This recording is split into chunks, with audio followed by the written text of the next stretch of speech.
Otep à tous, bien-aimés frères et sœurs. Je vous ai dit que les États-Unis ont attaqué le Yémen. Il y a quelques heures, 48 heures par là. Cette intervention-là est particulière. Ils ont lancé 73 bombes et obus en utilisant des drones et des avions de combat sur des positions, des bases militaires et sur la capitale du Yémen, des Houthis. Leur but, c'était de détruire les bases militaires des Houthis. D'après l'ambassadeur chinois à l'ONU, les États-Unis n'ont pas atteint leur objectif. Et il a signalé, je vous l'ai dit d'ailleurs, que c'était contraire à la charte de l'ONU parce qu'il n'avait pas eu l'aval du Conseil de sécurité de l'ONU seul habilité à donner l'autorisation d'une intervention dans un pays tiers. Mais ils ont aussi violé la Constitution américaine parce que cette intervention n'a pas été autorisée par le Congrès américain. Ils n'ont même pas osé demander l'autorisation du Congrès américain. C'est pour dire. Ils sont allés, ils ont bombardé.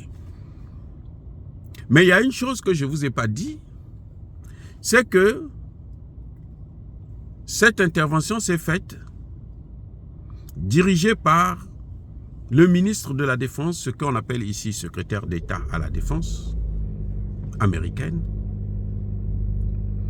M. Lord Austin, qui a dirigé les opérations sur le lit de l'hôpital. Je reprends.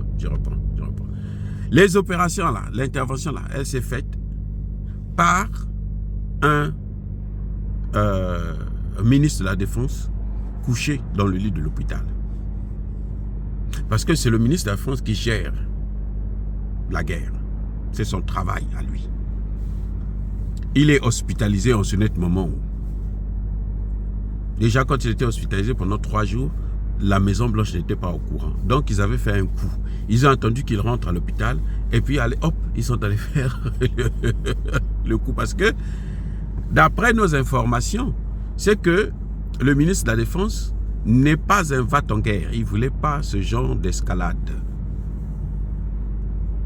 Voilà pourquoi ils en ont profité pendant qu'il est hospitalisé. Bon, ils sont allés faire la guerre. Et puis on met ça sur son dos. On dit que c'est lui qui a géré l'opération depuis le lit de l'hôpital. C'est impossible, c'est incroyable, c'est inimaginable. Bref, voilà comment les Américains ils fonctionnent.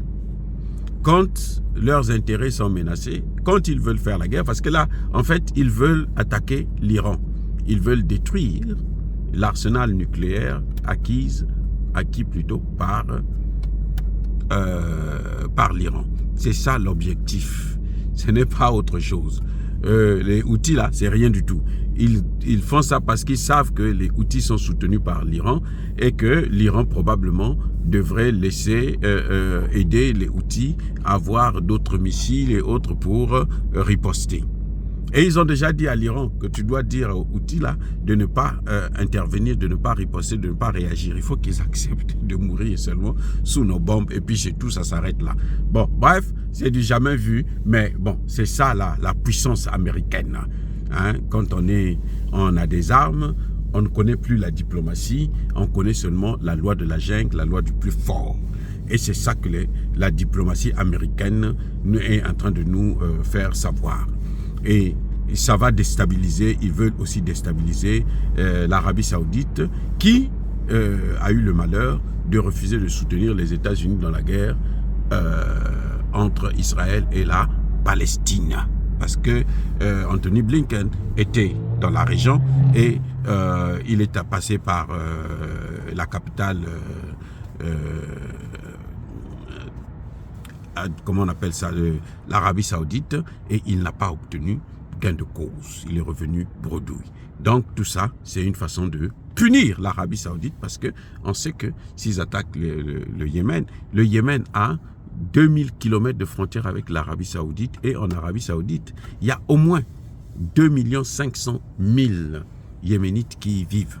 Et ceux-là, ils ne seront pas, ils vont aussi réagir et ça va entraîner la déstabilisation de l'Arabie Saoudite qui aussi, il faut le dire, c'est depuis un certain temps rapproché de la Russie. Bien-aimés frères et sœurs, dire cela c'est inciter à la haine ou à la violence. Non, je suis en train de vous montrer seulement ce qui est en train de se passer. C'est incroyable, mais vrai.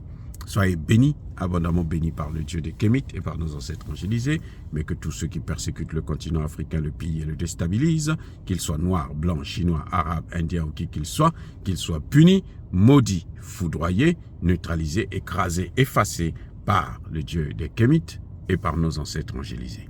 Vive l'Afrique éternelle, j'ai dit et j'assume.